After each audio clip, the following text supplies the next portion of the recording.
Hello everyone, आज हम leet code का क्वेश्चन नंबर 621 करने जा रहे हैं। इसका नाम है टास्क शेड्यूलर। इस क्वेश्चन में जो कि मैं एक्सप्लेन करता हूँ, आप क्वेश्चन यहाँ से पढ़ सकते हैं। तो इस क्वेश्चन में हमें एक टास्क एरे गिवन है। अच्छा, टास्क एरे किस चीज़ का एरे है? वो कैरेक्टर्स का एरे है, राइट। इसके साथ हमें एक चीज़ और गिवन है, वो है एन। एन क्या है? Cool down period. अब इसका क्या मतलब है वो मैं समझाता हूँ। तो लेट्स से यहाँ पे जो एग्जांपल दे रखा है वही लिख लेते हैं। यहाँ पे हमें let's say A B B B, हमें ये सारे टास्क गिवन है और हमें टास्क सारे कर रहे हैं, और हर एक टास्क 1 यूनिट ऑफ टाइम लेता है। ठीक है, हर एक टास्क 1 यूनिट ऑफ टाइम लेता है कंप्लीट होने में। जैसे अगर हमने ए को कर लिया, इसमें 1 यूनिट चला गया, उसके बाद से हम ए को अब दोबारा तब कर सकते हैं जब हम n unit of time wait करें। n यूनिट क्या है? वही कूल डाउन पीरियड। ठीक है, इतना देर हमें वेट करना पड़ेगा जब हम दोबारा ए को पिक करें, या फिर हम किसी भी प्रकार के सेम टास्क को दोबारा पिक करना चाहें। जैसे अगर मैंने बी कर लिया, उसके बाद मुझे एटलीस्ट 2 यूनिट ऑफ टाइम रुकना पड़ेगा, उसके बाद ही मैं बी को दोबारा पिक कर सकता हूँ सॉल्व करने के लिए।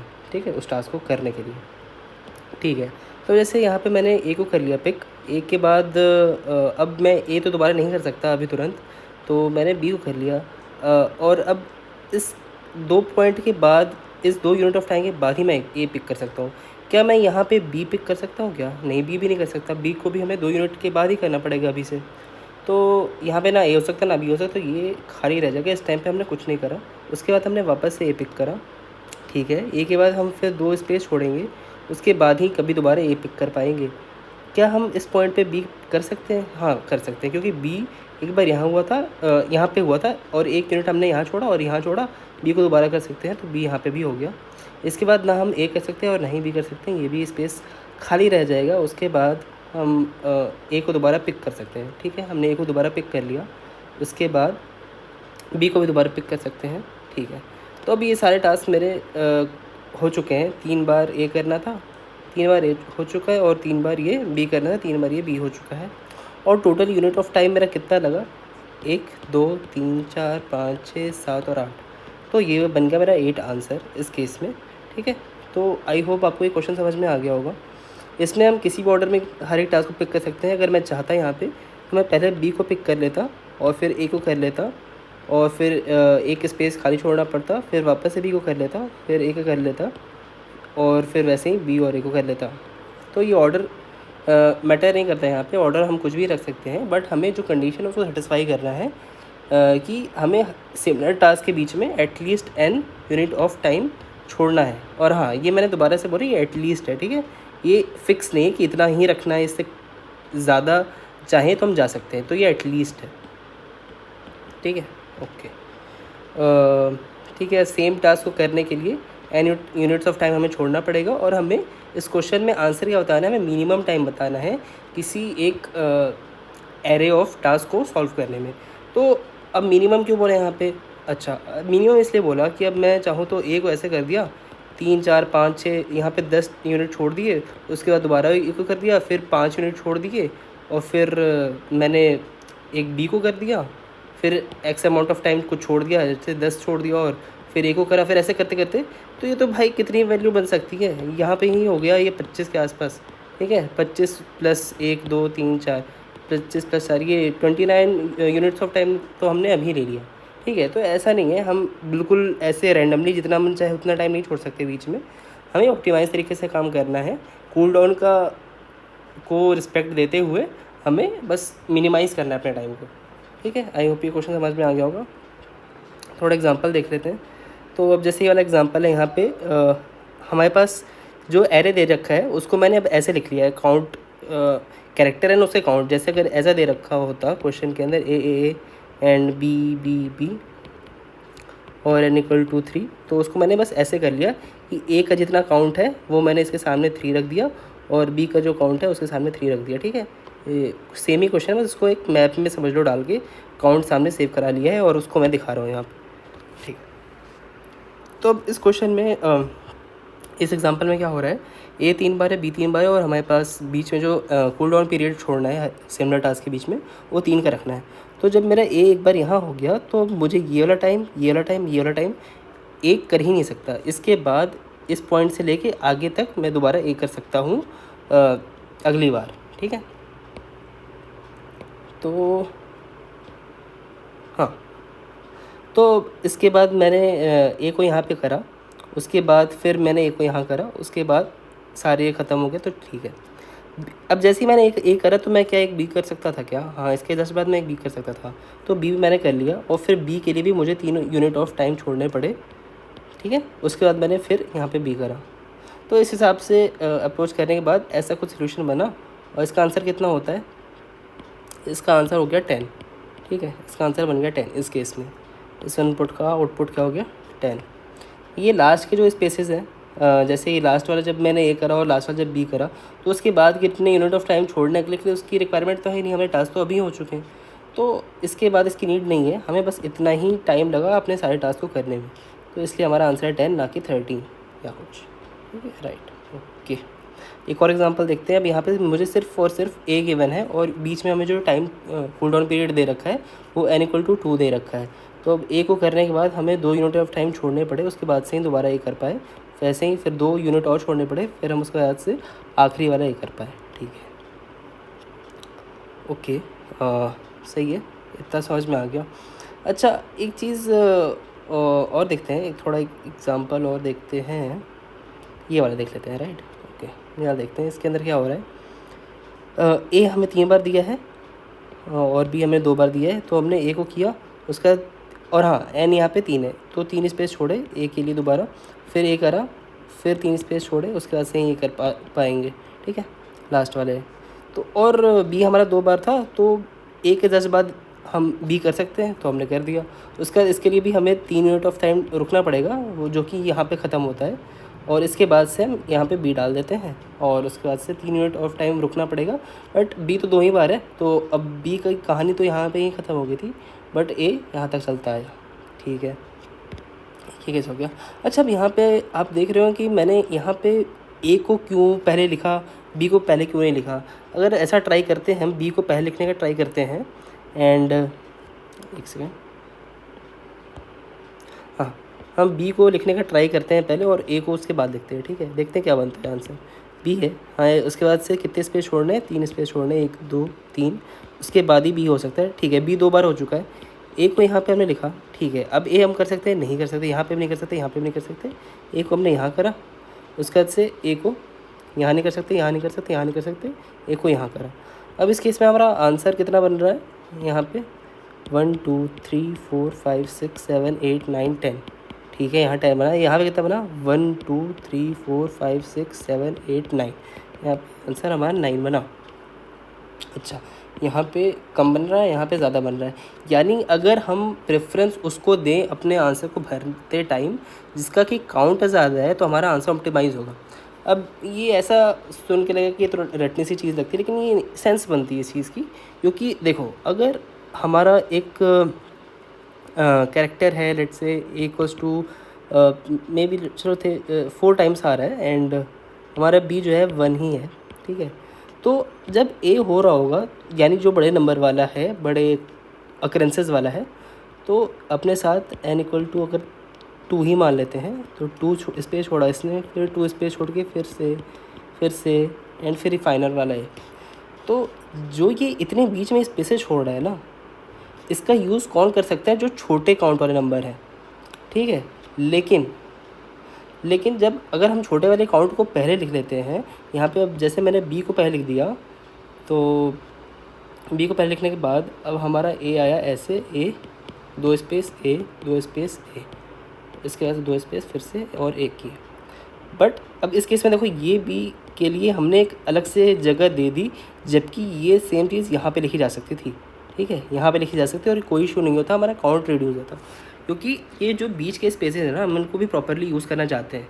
जो सबसे बड़ा टास्क है हमारा, सबसे बड़े काउंट वाला टास्क है, उसको अगर हम सबसे पहले करना शुरू कर दें, तो हमें बीच में सबसे ज़्यादा स्पेसेस मिलेंगे बाकी काम को करने के लिए। लेकिन हम जब छोटे छोटे अक्रेंसेस वाले टास्क को पहले करेंगे, तो बड़े वाले को हमें अलग से करना पड़ेगा लास्ट में, और उसकी वजह से उसकी लेंथ इंक्रीज़ होगी। हम इसके बीच के स्पेसेस का ऑप्टिमल यूज़ नहीं कर पाएंगे, क्योंकि ये जो बीच के स्पेसेस हैं यहाँ पे छोटे टास्क आके जो छोटे काउंट वाले हैं वो यूटिलाइज़ कर सकते थे, बट हम वो नहीं कर पाए। तो इसलिए हमें ध्यान रखना होगा, हम जब भी फिल करें ट्राई कर रहे हैं तो सबसे बड़े अक्रेंसेस वाले को सबसे पहले लिखेंगे और उसके छोटे वाले को बाद में लिखना चाहेंगे। ठीक है, इस आंसर में आ रहा होगा इसका क्यों है।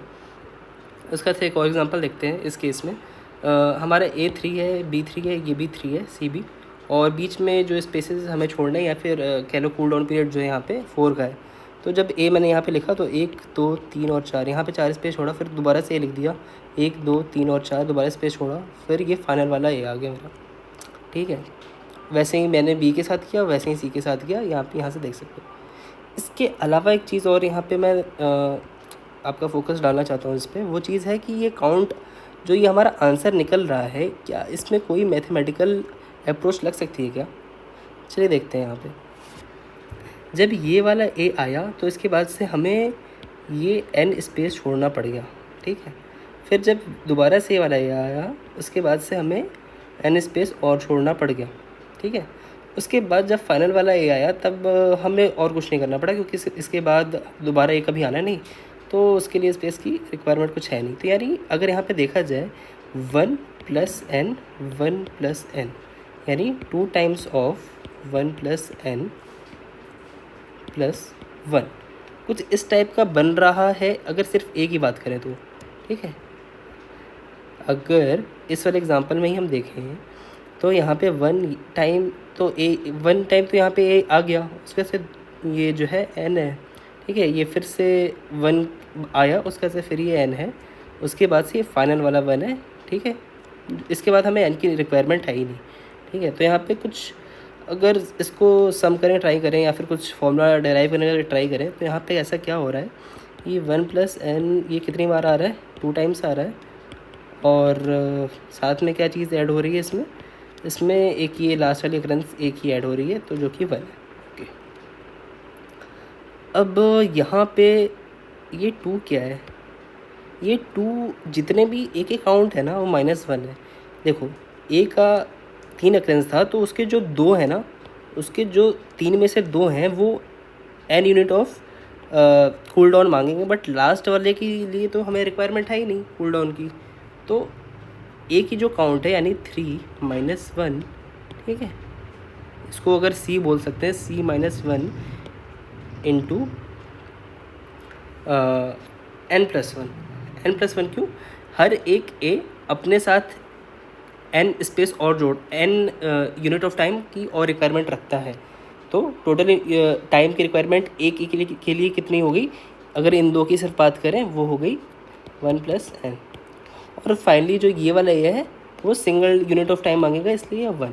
ठीक है, कुछ इस टाइप का फॉर्मूला लग रहा है कि हाँ ये कुछ हो सकता है पॉसिबल। तो ये 1 है।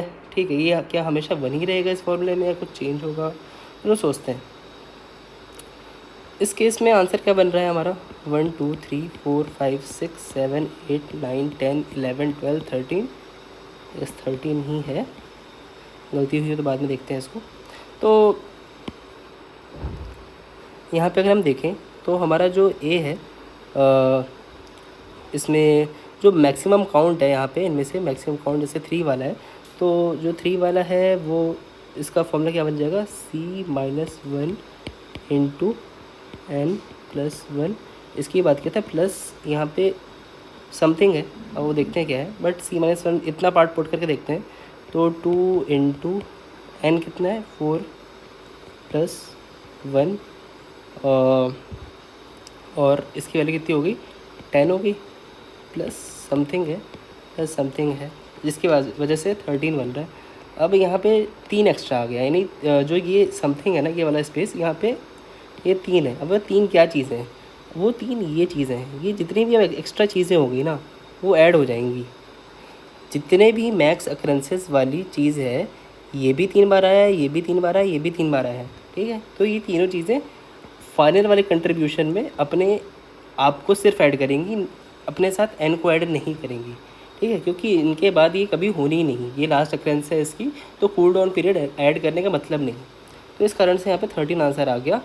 तो कुल अब इस एग्जांपल के बाद कुछ इस टाइप से फॉर्मूला बन रहा है हमारा कि C - 1 into n plus one plus जितनी भी बार हमारा ये मैक्स काउंट वाला आया है, तीन बार आया है, तो यहाँ पे count of most frequent character के ऑकरेंसेस। ठीक है, अगर ये अभी समझ नहीं है तो थोड़ा और एग्जांपल देखते हैं तो समझ में आ जाएगा उससे।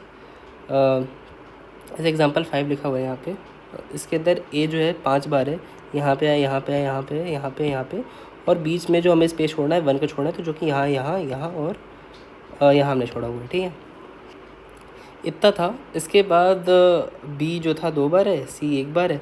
तो अब जब मैंने बताया था कि हमें मैक्सिमम वैल्यू सबसे पहले भरना है, उसका कारण यही है कि अब जैसे यहाँ पे अब देखो फॉर्मूला यहाँ पे लगाने का ट्राई करते हैं सेम वाला, जो मैक्सिमम वाला है मेरा 5 वाला।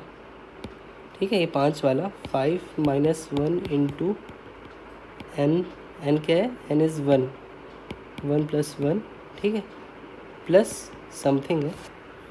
ठीक है, प्लस समथिंग है, ये इसकी वैल्यू कितनी होगी, 4 इंटू 2 प्लस समथिंग, ये हो गया 8 प्लस ये।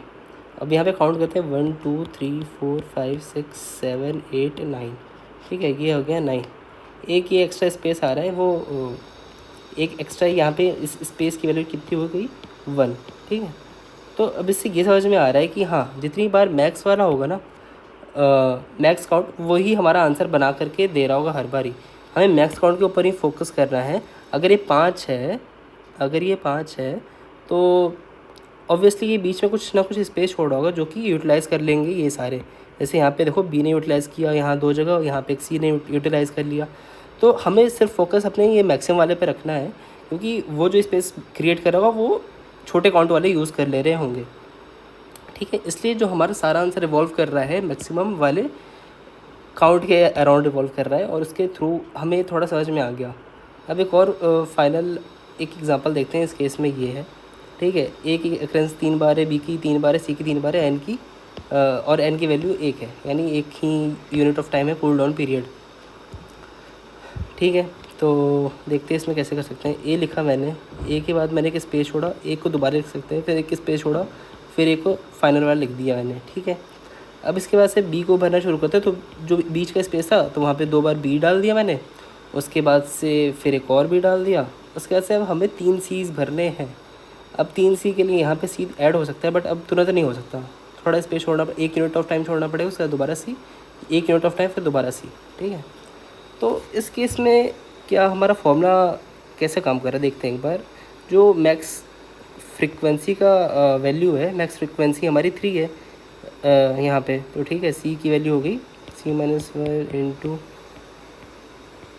एन प्लस 1 प्लस वही काउंट ऑफ जो बताया उसको लेट से के बोल देते हैं, काउंट ऑफ मैक्स फ्रिक्वेंसी वाले कितने हैं। ठीक है, तो 3 है यहाँ पे, तो इसकी वैल्यू 3 ऐड हो जाएगी, सेट हो जाएगी। तो यहाँ पे देखते हैं सी माइनस 1 की वैल्यू कितनी होगी, 2 इंटू एन की वैल्यू कितनी है, 1 प्लस 1 प्लस 3। ठीक है, यहाँ पे 2 इंटू 2 प्लस 3, ये कितना हो गया, 4 प्लस 3 इक्वल्स टू यहाँ पे 7 आना चाहिए आंसर इसके हिसाब से। बट बात ये है कि 7 आंसर कैसे हो सकता है। यहाँ पे हमारे मिनिमम जो मतलब टोटल नंबर ऑफ़ कैरेक्टर जो हैं वो 1 2 3 4 5 6 7 8 9 कैरेक्टर्स हैं। उसको हम 7 यूनिट ऑफ टाइम में कैसे कर सकते हैं। हमारे पास 9 काम है, टोटल 9 टास्क हैं, उसको हम 7 यूनिट ऑफ टाइम में कैसे कर सकते हैं, नहीं कर सकते हैं। तो हमें जब भी आंसर रिटर्न कर रहे होंगे, हम मैक्सिमम वैल्यू रिटर्न कर रहे होंगे। ये हमारा जो फंक्शन है, ये वाला फंक्शन या कह लो ये वाला जो फॉर्मूला है, जो भी आंसर रिटर्न करता है उससे मैक्स निकाल लेंगे जो लेंथ है हमारे टोटल एरे की। ठीक है, हमारा एरे ही तो था जो हमें क्वेश्चन में गिवन होगा, इस टाइप का कुछ एरे तो होगा, ए ए ए, ठीक है, बी बी बी, ऐसे सी सी सी। तो ठीक है यार, देखते हैं इस क्वेश्चन में ऐसा, इस वाले एग्जांपल में ऐसा क्यों हुआ कि हमें 7 ना आंसर रिटर्न करके 9 रिटर्न करना पड़ रहा है। देखते हैं यहाँ पे क्या हुआ। ठीक है, इसको कॉपी कर लेता हूँ मैं। ठीक है, और फिर ठीक है, तो यहाँ पे जो हमारा फॉर्मूला है ना वो कुछ ऐसा सा एक्सपेक्ट कर रहा है कि हमने जब ए लिखा ना एक बार, तो हमने बीच में एक स्पेस छोड़ा होगा, फिर दोबारा से ए लिखा होगा, फिर एक स्पेस छोड़ा होगा, फिर आखिरी बार ए लिखा होगा, फिर ये ए का काम ख़त्म हो गया। और या फिर ऐसे ना समझ करके ऐसे देख लेते हैं कि हमने जब एक ए लिखा होगा, उसके बाद से बी सी लिख करके फिर वापस ए लिखा होगा, फिर बी सी लिख करके और वापस से ए लिखा होगा, और जो आखिरी वाला पार्ट होता है ए बी एंड सी, ये 3, ठीक है। ये एक्सपेक्ट करो इतने ही पार्ट में हमने बी सी और फिर जो भी अगर कुछ स्पेस रिक्वायर्ड होंगे वो सारी चीज़ें वो इतने एरिया के बीच में ही होंगी, बी सी एंड स्पेस, ठीक है। कुछ इस टाइप की एक्सपेक्टेशन है हमारे फॉर्मूले की, तभी तो वो बन रहा है सोल्यूशन, ठीक है। कि हमारा जो तरीका है निकालने का कि C minus 1 into n plus 1 plus K, ठीक है। तो ये हो गई के की वैल्यू यानी 3, ठीक है। ये 3 चीज़ें इधर, और सी कितना हो गया हमारा मैक्सिमम काउंट जो आ रहा है 3, ठीक है। 3 यहाँ पे, 3 यहाँ पे, 3 यहाँ पे, तो मैक्सिमम आउट ऑफ इन सब का काउंट कौन सा काउंट हो गया, वो हो गया 3। तो 3 माइनस 1 इंटू n प्लस 1 क्या है, n प्लस 1 की वैल्यू क्या हो गई यहाँ पे, 1 प्लस 1 इज़ 2, ठीक है। तो ये हो गया 2 into 2 plus 3 which is equals to 7, ठीक है।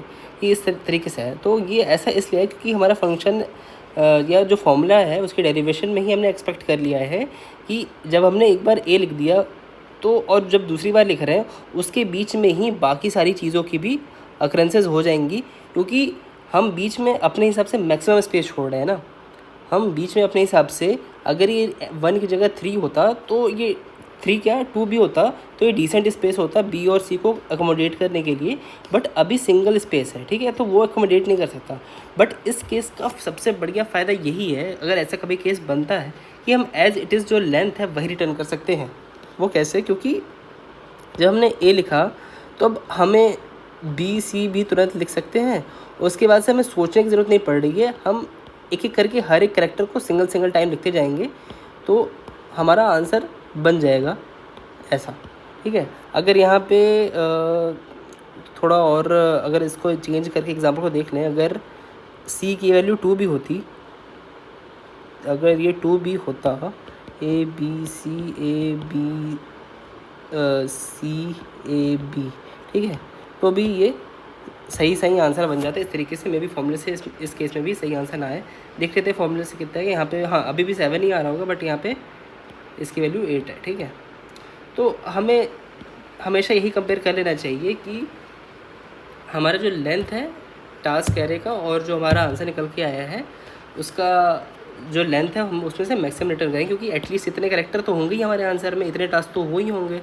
बट हमारा फॉर्मूला जो है कुछ ऐसा एक्सपेक्टेशन रखता है कि हम एक को करने के बाद जो बीच में जो गैप मिल रहा है ना ड्यूरेशन, ये n, हम इसमें ही बाकी सारे काम कर ले रहे हैं। बट ऐसा नहीं हो पा रहा है। अगर ये n बहुत ज़्यादा छोटा है एज़ कम्पेयर टू जितने टास्क हमें करने हैं, यहाँ पे 2 टास्क थे डिफरेंट बी सी, अगर ये n में हम अकोमोडेट नहीं कर पा रहे हैं तो इस कारण से हमारा सोल्यूशन सही नहीं बन पा रहा है। तो ऐसे जब भी केस आएंगे वहाँ पे हम मैक्सिमम रिटर्न कर देंगे दोनों चीज़ का, ठीक है। अब इसका जल्दी से कोड देख लेते हैं, ठीक है। इस फंक्शन का नाम क्या है, इंट, रिटर्न टाइप तो इंट है, इसका लीस्ट इंटरवल है, ठीक है। इसके अंदर हमें इनपुट में क्या दे रखा है, वेक्टर है, वेक्टर ऑफ कैरेक्टर, ठीक है, एंड वी मान लेते हैं इसका नाम, कॉमा इंट n है, ठीक है। अब एक मैप बना लेते हैं जो सेम ये काम कर रहा था मैं इतने देर से, इसको एक मैप में स्टोर करते हैं, हर एक कैरेक्टर का काउंट उसके सामने। तो अनऑर्डर्ड मैप बना लेते हैं, या फिर आप चाहें तो वेक्टर का भी यूज़ कर सकते हैं, या फिर एरे का यूज़ कर सकते हैं कैरेक्टर्स को सेव कराने के लिए, क्योंकि कैरेक्टर यहाँ पे दिया हुआ है हमेशा capital A to capital Z में ही होंगे। तो जो 26 लेंथ का आप एक एरे बना सकते हैं और उसके अंदर सेव करा सकते हैं, वो थोड़ा फास्टर होगा। बट मैं शॉर्टर कोड के लिए मैप का यूज़ कर लेता हूँ। तो अनऑर्डर्ड मैप, ठीक है, किसके से किसके बीच में, कैरेक्टर टू इंट के बीच में है, क्योंकि हमें यहाँ पे करैक्टर सेव कराना है और उसका काउंट कितना है वो सेव कराना है। इसका नाम मैं MP दे देता हूँ, मैप। ठीक है, अब इसमें हमें कुछ इंटीजर्स चाहिए, जैसे कि एक हो गया हमारा मोस्ट फ्रीक्वेंट कैरेक्टर काउंट। ठीक है, इसकी वैल्यू इनिशियली 0 है। मोस्ट फ्रीक्वेंट कैरेक्टर काउंट मैं किसको बोल रहा हूँ, जैसे इस केस में 3,3,2 इनका मैक्सिमम क्या है, 3 है। ठीक है, ठीक है, और बाकी सारे केस में जैसे यहाँ पे 3 है मैक्सिमम इन तीनों का, यहाँ पे मैक्सिमम इन तीनों का 5 है। ठीक है, तो ऐसे हर केस में जो भी मैक्सिमम वैल्यू है हर एक कैरेक्टर्स में, तो हम उसको सेव करना चाहते हैं इस वाले वेरिएबल में। ठीक है, ठीक है, कोड कहाँ चला गया, यहाँ पे। ठीक है, तो इस वाले वेरिएबल में हम वो सेव करना चाहते हैं, इसका नाम ये है मोस्ट फ्रीक्वेंट कैरेक्टर काउंट। अच्छा, अब इसके अलावा एक और इंटीजर हमें वेरिएबल चाहिए, उसका नाम क्या है, मोस्ट फ्रीक्वेंट कैरेक्टर के अकरेंसेस।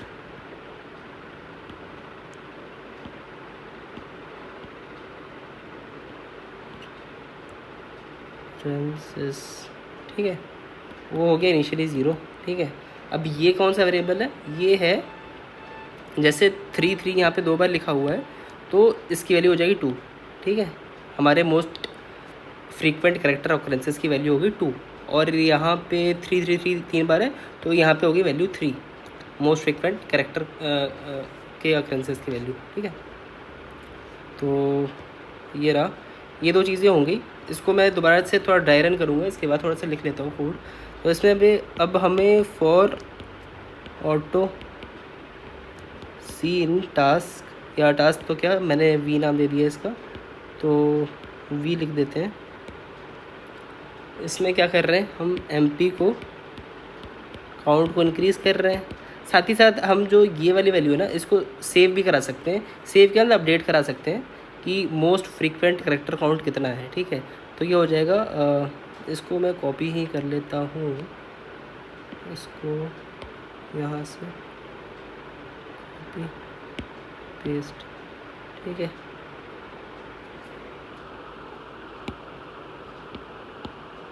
ठीक है, और इसकी वैल्यू अपडेट करते टाइम मैं क्या कर देता हूँ,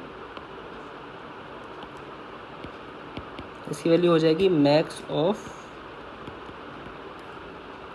वापस से पेस्ट। ठीक है, मैक्सिमम ऑफ दिस कॉमा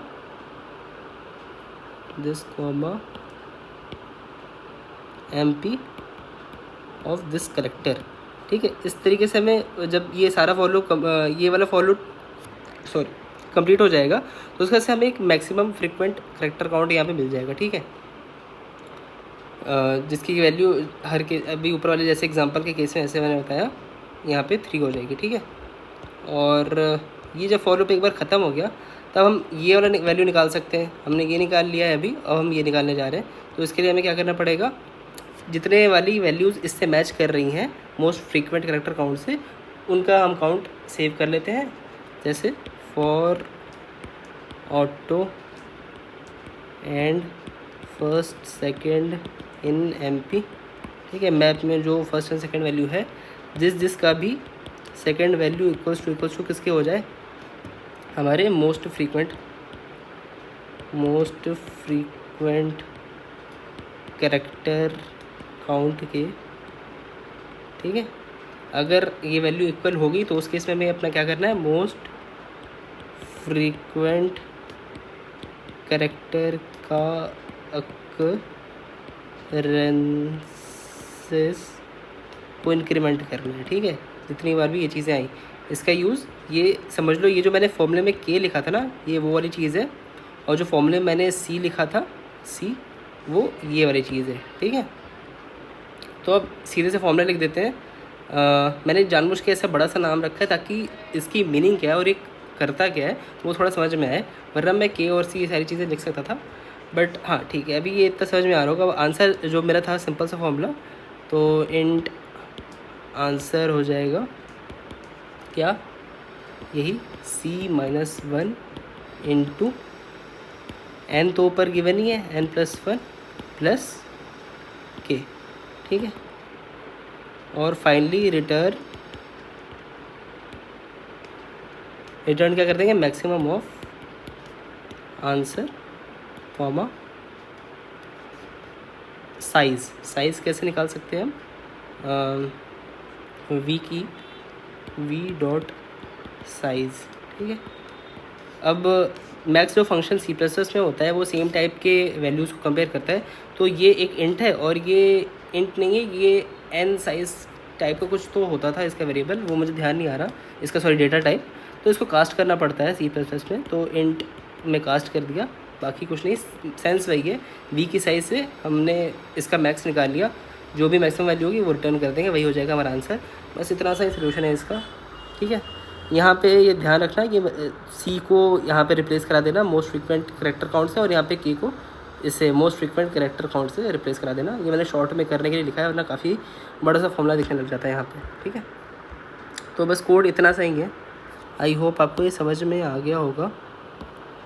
इसमें अगर कॉम्प्लेक्सिटी की बात करें तो यहाँ पे मैप में ऐड करने में ON लगा मुझे, ठीक है, मैप में ऐड करने में ON लगा।